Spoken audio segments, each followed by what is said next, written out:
Nasa Lawerta Public Market sa Parañaque si Giselle Ricoport. Giselle, kumusta ang presyo ng mga bilihin dyan?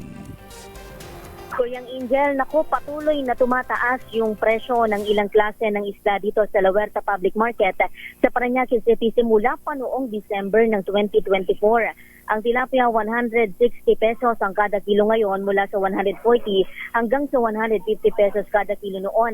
Ang bangus naman mabibili ngayon sa 180 hanggang sa 240 pesos kada kilo.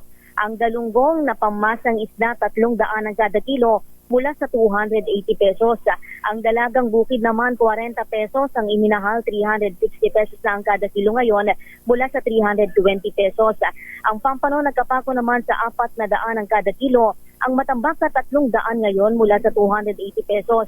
Tumaas din sa 320 pesos ang kada kilo ng yellowfin mula sa 280 noon. Ang salay ginto 280 pesos ngayon mula sa 240 pesos. Bagamat nagmura naman ay nananatiling mahal din yung tulingan sa 240 pesos mula sa 260 pesos. Ang bisugo 360 pesos mula sa dating 400. Ang alumahan naman bumaba rin sa 320 pesos mula sa 360 pesos.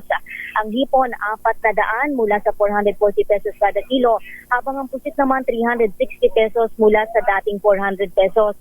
Paliwanag ng mga retailer, halos wala daw silang mapakyaw na isda ngayon dahil sa lamig ng panahon. Kaya hindi raw nilang inaasahan na magmumura na yung presyuhan sa mga susunod na araw.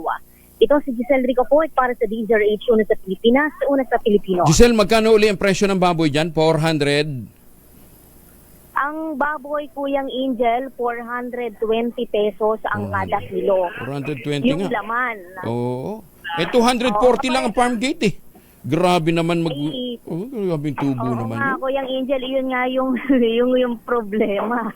Ang sinasabi naman ng mga retailers, kapag sila naman yung tinatanong, bumabatay lang din daw sila doon sa ipinapatong sa kanila, sinisingil sa kanila, yung mga supplier naman nila. Oh, napanood na rin natin yan eh. Oo.